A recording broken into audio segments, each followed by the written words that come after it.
Hey everyone, welcome to another episode of Up Next in Commerce. On today's episode, Stephanie talked to Terri Rockovich, the CEO and co-founder of Jinx, a DTC dog food brand that is committed to helping our furry friends live their best lives. So interesting. Enjoy this episode. Hello and welcome back to Up Next in Commerce. I'm your host, Stephanie Postles, CEO at mission.org. Today on the show, we have Terri Rockovich, who currently serves as a co-founder and CEO of Jinx. Terri, welcome to the show. Thank you so much for having me. Excited to have you on and talk all things pets today. But first, I want to talk about mattresses and your background at Casper, because I think that's a really fun story and awesome how you have co-founders from there too. So I was hoping you can kind of touch on your background there before we dive into Jinx. Absolutely. So Casper was a pretty incredible experience, and we borrowed so many strategies from that growth playbook to apply to our own business. But we were all pre-launch employees. And so we met and had, the opportunity to ride this rocket ship, really. And not only grow our respective teams, but really work together collaboratively and cross-functionally. And so, my co-founders and I were first co-workers, and then we became friends, and now we're business partners. And so that evolution is full of different dynamics, but I think some of the most important are just foundations of trust and communication. And so that's one of the most incredible experiences or value adds that I took from Casper specifically, but that brand was just so well timed, I think, to be disruptive in a category that was very ripe for disruption. And, at Jinx, we created a brand with a product offering that was superior from a digestibility and taste perspective. And we really believe that having an amazing product is table stakes for playing in any of these arenas with so many options. And Casper had a really amazing product. But it was copy and pasted so quickly by other bed-in-a-box brands. Yeah. So we really made sure to build a moat around our brand and product positioning in order to attempt to avoid that, because we're also in a category that's dominated by big CPG with a lot more money to spend on marketing and product innovation than us. And frankly, just a lot of options that create a lot of noise for the consumer. So there's a ton of parallels. And I think that mattresses are certainly much different than dog food, but the synthesis of the idea to disrupt something to make it better is definitely shared.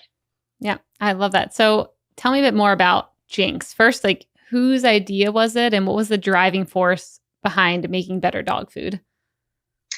So it's kind of like, as a dog parent, I think we were all craving brands that provide a higher quality, pantry friendly, all natural food that your dog actually enjoys eating, and truly enhances his or her wellness by improving their health.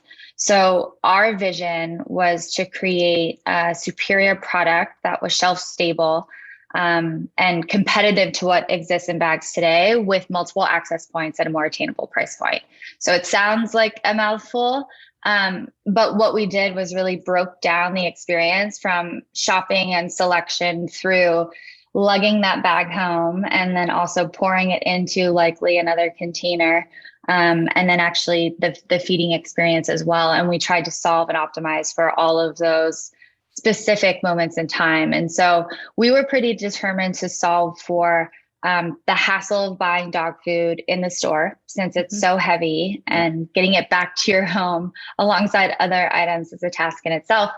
Optimizing for replenishment needs by creating a flexible automated subscription that shows up your door when you need it.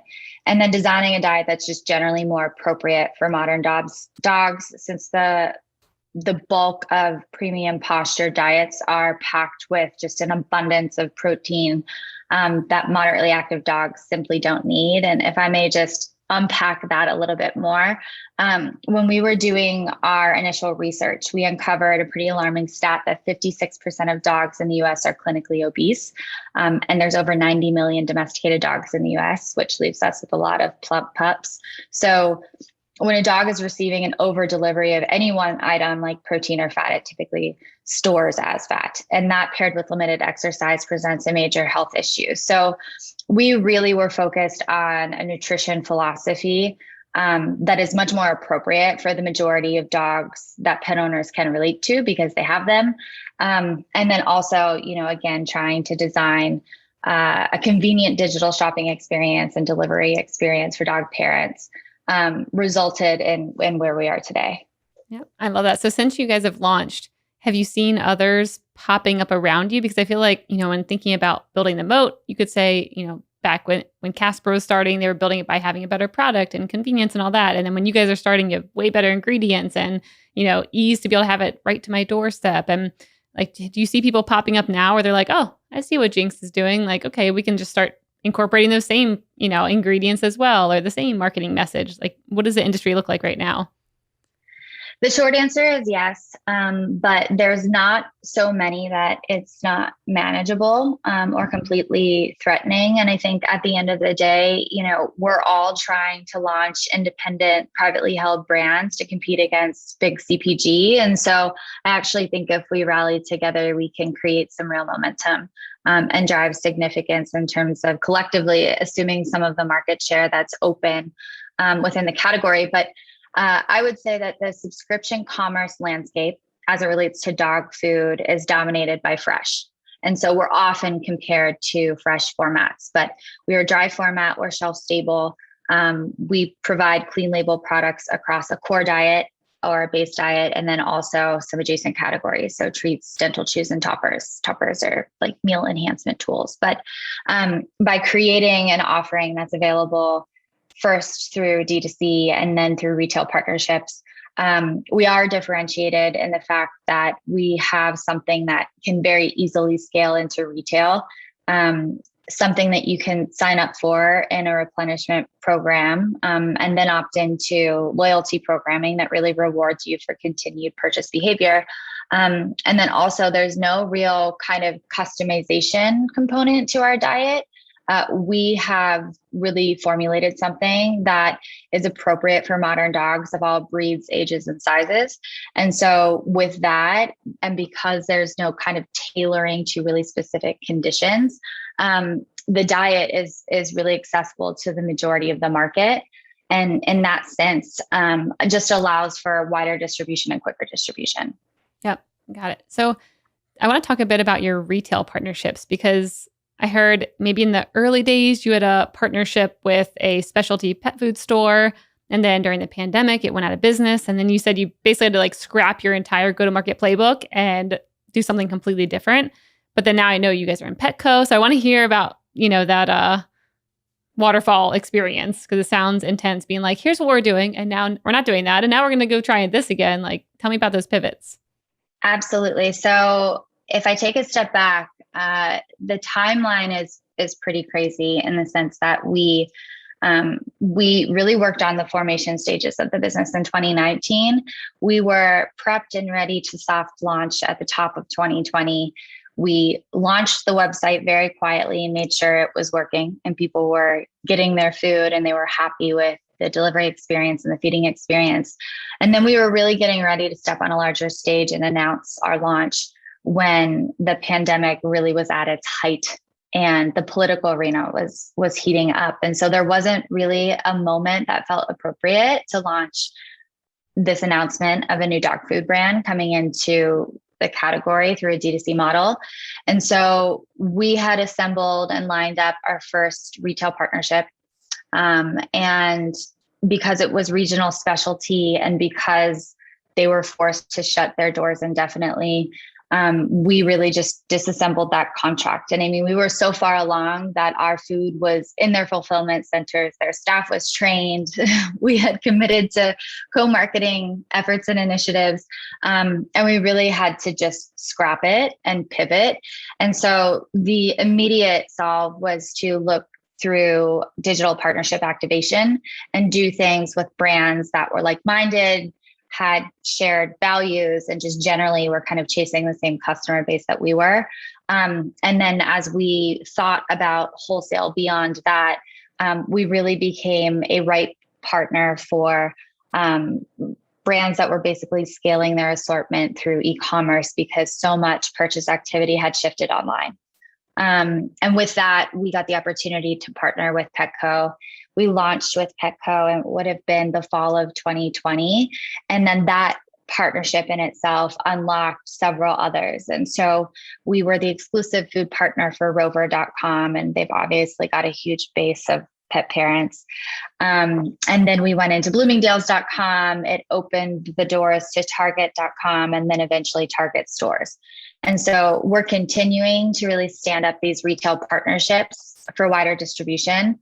But it really is kind of an atypical growth strategy for a pet food brand, since the logical process is to grow through pet specialty first on a regional level, then on a national level, and then you start to make it into some of these bigger mass formats. But we kind of just navigated as best we could and postured ourselves as opportunistic and really activated the partnerships that made the most sense given kind of the circumstances and overall climate. Yeah, that's super smart. I mean, I just had a guest on the show where he was saying a lot of people are looking at these new DTC companies that are staying strictly DTC and they don't want to mess with retail, and they're being kind of coveted as like the highest growth companies out there. But if you actually look at the SKUs within Target, within Petco, there's brands like you all who, maybe have much more explosive growth and are able to tap into, the retail locations and the customers in a lot more spaces than just like one direct line to a consumer. I mean, how did you guys structure those deals? Because I'm sure a lot of people are listening like, well, I want to be in Petco and, Target and all those places. So I think it's really important to make sure that your product is retail ready from the start, from both a packaging and shelf stability perspective. So without having to figure out any of the painful logistics around, installing refrigeration units or scaling complicated supply chains, we really tried to solve for all of that up front through launch. So when partners came and wanted to expand their categories and they were looking for premium brands to add to their shelves, we were ready to go.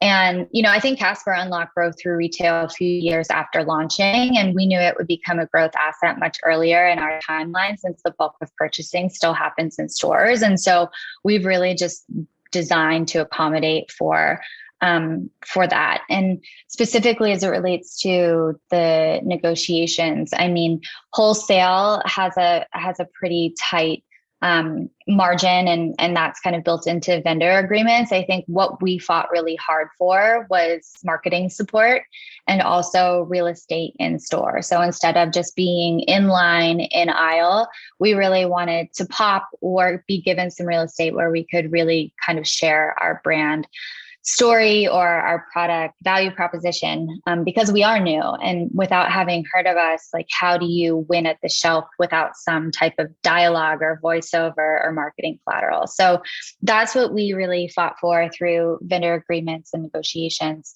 And then the margin piece is pretty standard depending on kind of the product offering and category. Yep. So, I mean, as a new brand, how did you fight for that though? I'm just imagining, an up and comer being like, I want to be at the end of the, aisle, and I want to make sure you help promote us. I mean, I love that confidence, and I think everyone should do that. But like, how do you actually, make sure these retail partners even want to give you that and want to partner with you in that way? Because I can see a lot of people just getting in and being like, well, all right, I'm here. I'm happy. That's all I wanted. And not even thinking about like, okay, what should I ask for now that I'm in? So like, how did you structure that relationship in a way where they were willing to promote you?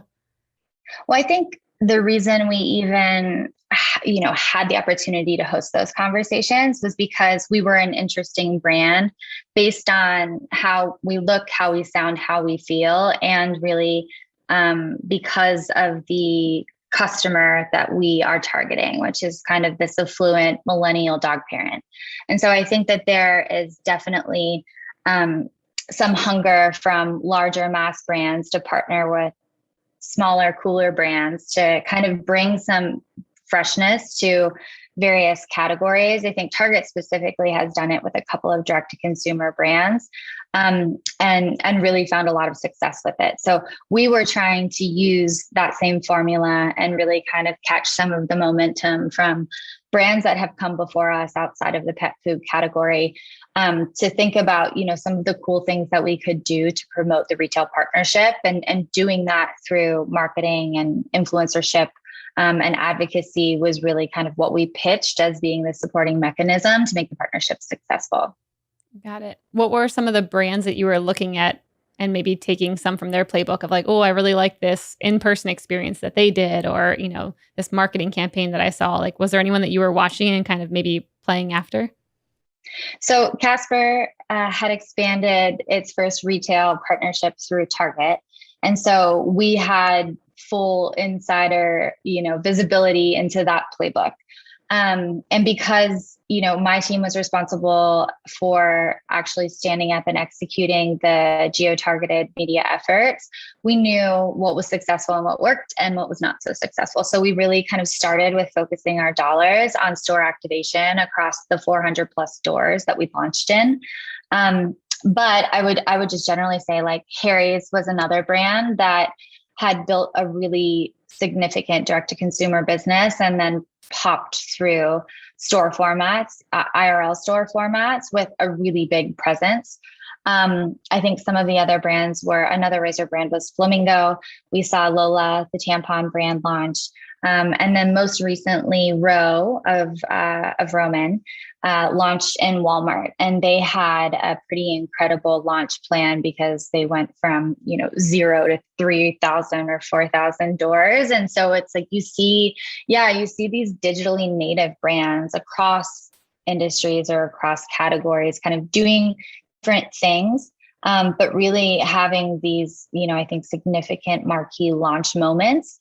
And really, I think unlocking scale within weeks that is just not achievable online because of the pressure that exists within the digital landscape and some of these auctions that we're all fishing in. Yeah. What are some examples where brands are maybe having some missteps for the, IRL type of experiences where you're like, oh, we know what did work and we know it didn't work when Casper was going into Target? I mean, what do you see today where you walk around and you're like, oh, that's actually not the best way to do that? Or I've seen data that shows otherwise. Like, what are some things to maybe avoid? So I think as a new brand that doesn't have a lot of awareness or hasn't driven kind of customer favorability or advocacy quite yet, having an inline placement is really only beneficial if you're able to compete at a price point that's, compelling among the brands that you're sitting alongside. And if it's not, then winning share at the shelf is going to be a lot harder. So price is kind of the first thing that I really kind of consider the biggest lever. And if you can't compete there, then you have to fight for, space to deliver a really compelling message or proposition. I think, with Casper specifically, their price point was a lot higher for the products that they had in store. And so when you see that price on an end cap or in line comparatively to the other points of relativity that sit alongside it, again, you have to have some pretty stellar packaging or messaging or, a salesman with boots on ground to really tell you why it's worth that extra $30, $40, $50. And so we felt that really arriving at a price point that wouldn't defer a potential customer was the first thing that we needed to get right. And so we really value engineered everything from packaging through delivery and freight and distribution to make sure that we were able to show up competitively. And then from a marketing perspective, there's a lot of kind of trade marketing that can happen with retail partners. And that's a little different than what you would typically do as an activation point through digital marketing or traditional marketing. And so that's the playbook that we really started to assemble to make sure that we had high visibility in store or in app in some cases, or on, our partners' e-commerce sites to kind of start building that frequency and overall validation to be able to win and create velocity within these store formats. Yeah, I love it. What were some of the maybe like packaging or messaging that you tested? Because I could see for dog food, especially, I remember there being this whole wave of like, okay, you need grain-free, gluten-free, you need all this stuff. And then all of a sudden reports come out and it's like, uh-oh, dogs are getting sick by this new dog food. And there was a bunch of like these brands that were pretty big brands who had maybe tried to do an offshoot of like a healthier dog food. And they're like, don't give your dogs this. They need to, apparently they do need gluten or something. It seems like there's a lot of mixed messaging out there. Like, so it seems like it could be difficult to maybe have that on a package. If, especially me as a consumer, I'm like, well, I don't know what they should have because I just tried to buy something healthy and apparently it's not healthy. Like, what did you guys lean on to actually resonate with your customers? So it's so funny you say that, because I think that product marketing is so critical within this category, and really arriving at propositions that are relevant and compelling to the customer who's buying the product for someone else technically. Is really like, it requires a lot of experimentation in terms of A/B testing different messages across different customer cohorts. But if you look at the premium category specifically, the bulk of mass positioned brands are really designing diets for dogs that we can't necessarily identify with, because they're assuming we have these wolf-like creatures or purebred show dogs that are highly active. And so just from an aesthetics perspective, we wanted to put something out there that immediately sparked joy, and doing that through happy colors, and doing that through dogs that look more like the dogs that we actually have. Was really like the first thing that we tried to achieve through the packaging design exercise. I would say like all brands are kind of similar in the sense that they promote the same things, like either grain-free or grain-friendly diets, or high protein diets, or limited ingredient diets. And so we did a lot of testing to figure out which value propositions resonated most. And then also just, again, visually made sure that you were able to delineate between proteins and superfoods and grain-free or grain-friendly, so that the selection at the shelf was not a complicated or confusing one. But I think a lot of it has to do with just simplifying your messaging. And really being clear about what's important. Premium proteins, high quality ingredients, functional foods. And for us, we use a patented probiotic, but being really clear, I think, about those product propositions on the front of pack and on any packs that are placed on their sides is probably the most important thing in terms of messaging. Yep. Was there any surprises when you guys were testing that, where you're like, oh, I'm surprised people actually, are leaning towards that value proposition that maybe we weren't even considering? I would say actually what you had mentioned, the grain-free versus grain-friendly debate, was something where there was, some reports released about DCM and it being harmful to dogs and actually causing death. And because of that, grain-free diets had kind of gotten a really bad reputation pretty quickly. And they were over 50% of the market as it relates to dry format food. So that was something that we took an opportunity to editorialize and explain through our website and our digital storefront. And then furthermore, I would just say that, a lot of pet parents aren't familiar with how to understand an ingredient panel or a guaranteed analysis. And those are like the nutrition labels, right? That are the kind of like human food equivalents in the dog food world. And so understanding those is pretty important as well. And once you give some visibility in terms of what's appropriate in terms of inclusion levels, people can pretty quickly understand if they've got a premium food or a not so premium food. And so I would say those two assets were things that we made sure were really easy to understand and really clear in terms of messaging.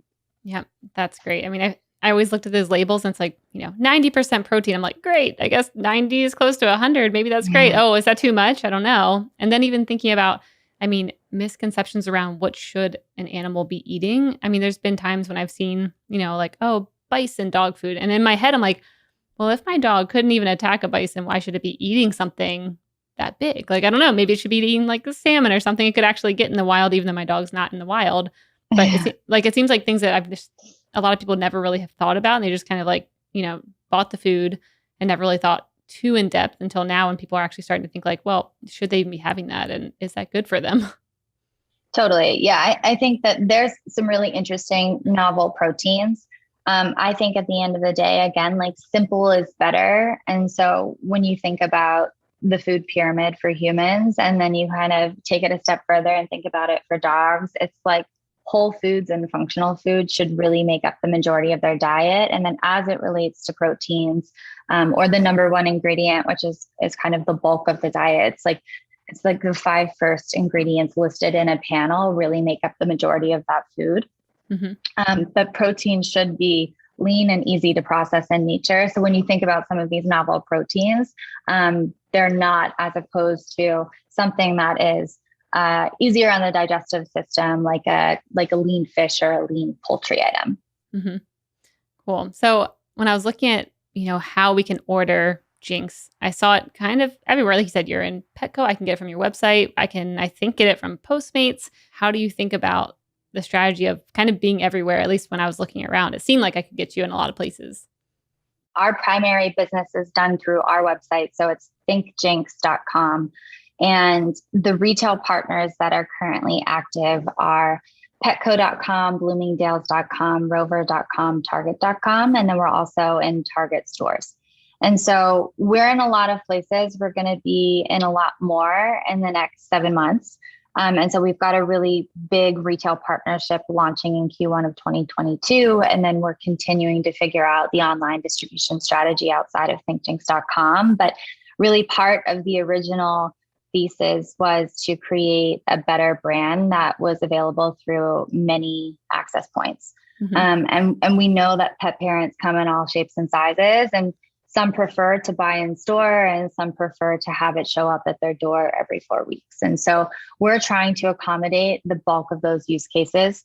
But retail partnerships is not only a really scalable strategy for a brand that is shelf stable, but one that also gets us, I think, frankly, like a more diversified customer mix. Right now, as you can imagine, our subscription business online through DTC is really kind of focused on this millennial dog parent cohort.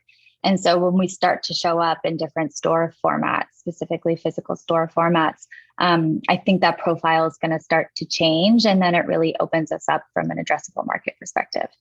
Got it.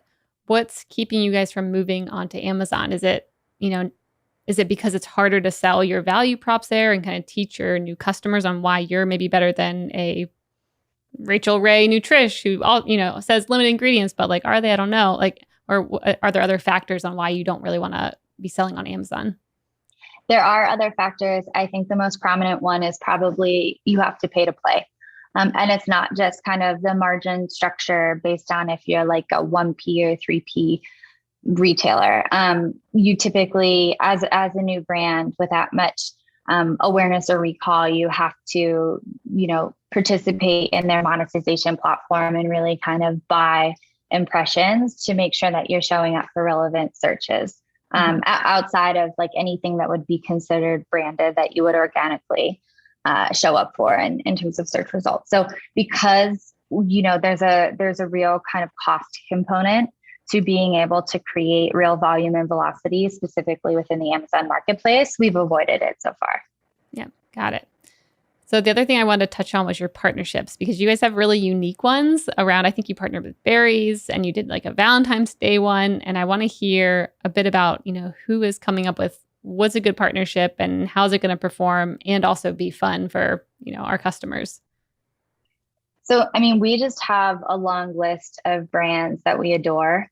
And I would say, what's really important in terms of figuring out what might make for a great partnership is just having brand synergy, definitely shared values, and then some type of overlap or connective tissue in terms of the customers that we're targeting or the customers that we have.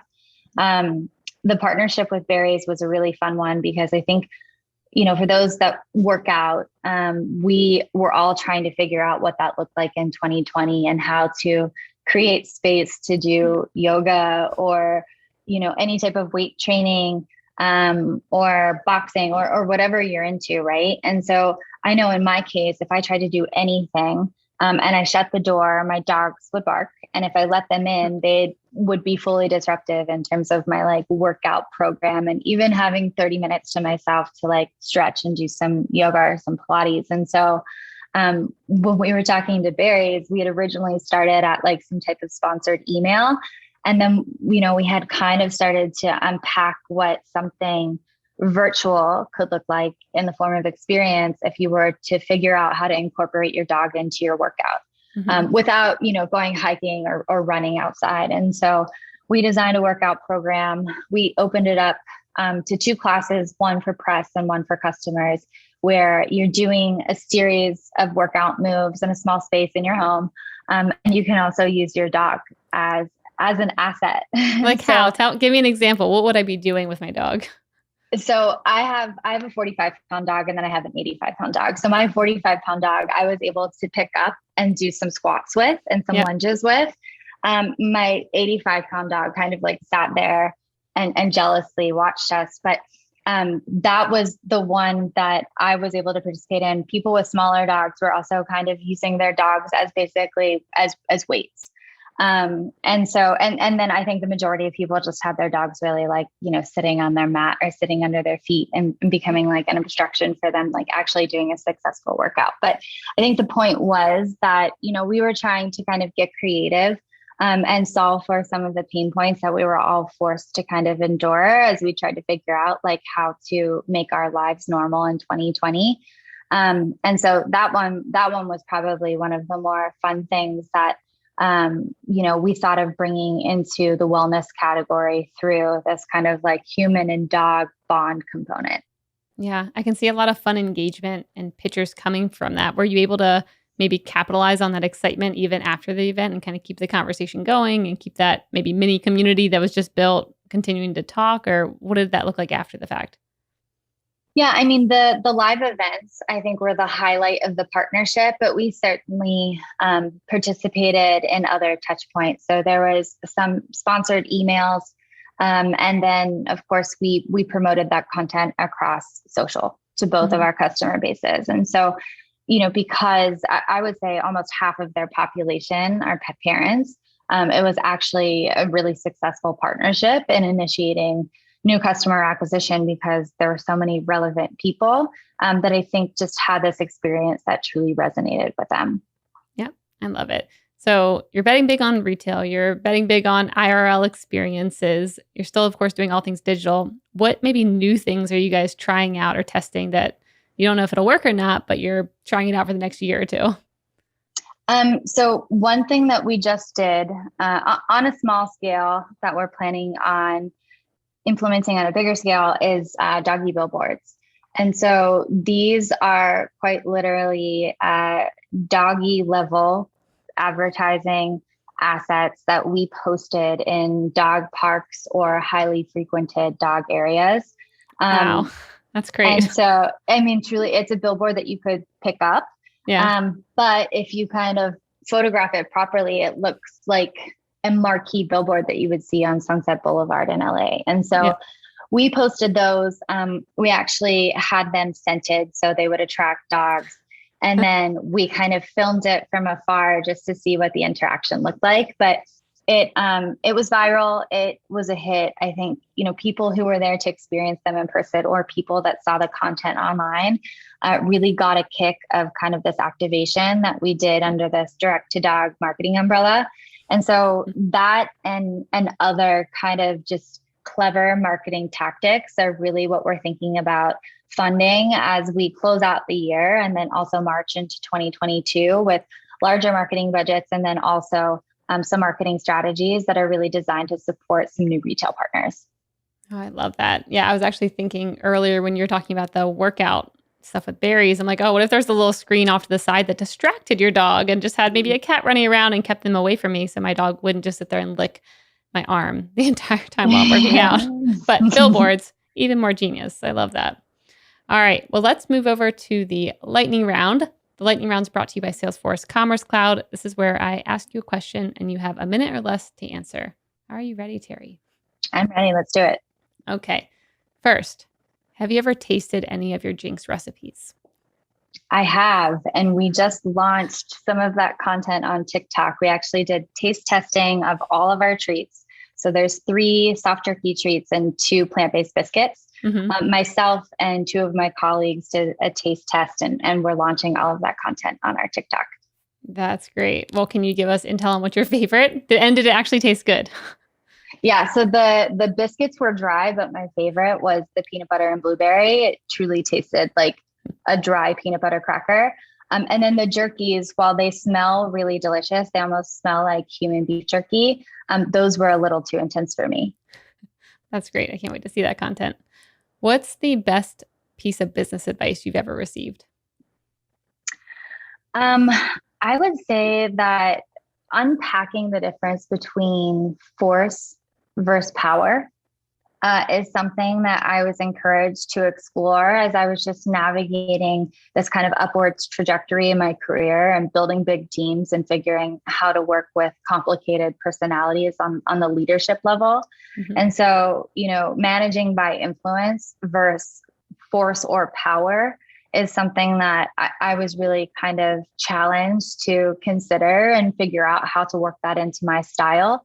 So that you can get people kind of doing what you think is right in terms of activation or production of strategy, but then also because they also believe in it as well. And I think, frankly, like debate is good for an organization, but it can sometimes lead to indecision. And so you really just have to kind of take some risks and chances. And I think, make decisions that really enable some type of learning that you can then iterate on, even if it doesn't give you the successful outcome that you expect. Yeah. Oh, I love that. That's a good one. What's one of the biggest risks you've taken in business? I would say launching my own business. I think, I was always really attracted to entrepreneurial environments and startup culture. And I had worked for 3 brands back to back and then did some advising and some consulting for early stage companies. And I knew that I wanted to take my swing. I just didn't necessarily have the idea yet. And so when I reconnected with my former Casper colleagues, and they kind of presented what they were thinking, it immediately resonated. But I just knew that the only thing stopping us from being successful was the fear that comes with failure. And so I had spoke to a lot of people and gotten a lot of solicited and unsolicited advice and really, had become encouraged to just have that confidence to take a swing and work as hard as you could with really good intention and, just hope that the successful outcome would eventually come. Yep. That's great. We're glad you did. Really good. What's one thing you're secretly curious about? Oh, this is a good one. Secretly curious. I'm secretly curious about how people with children maintain their entrepreneurial position, because I've got 2 dogs and a cat and a partner, and I can't even imagine how I would think about time management and just really how to fuel my own energy and motivation by having a kid running around that I'm responsible for. I think that I've never had such a deep appreciation as I have in working with my teammates who have families and they show up and they work late and they're so overly committed to what we're building. And I have no idea how they do it because I feel like I'm barely keeping my head above water without children. Yeah, I love that. I don't think we know how we're doing it either. So if anyone knows that answer, I don't know how I'm doing that. I know Hillary always asks me, how are you alive right now, Stephanie? You didn't sleep last night at all. So yep, I agree on that. All right, Terri. Well, thanks so much for joining us. It was really fun to hear about what you guys are up to. Where can we find out more about you and Jinx? So I am at Rockovich on Twitter. I am at Terri Rockovich on Instagram. And then Jinx is available to all at thinkjinx.com. Amazing. Thanks so much. Yeah, it was so nice meeting you. Thank you.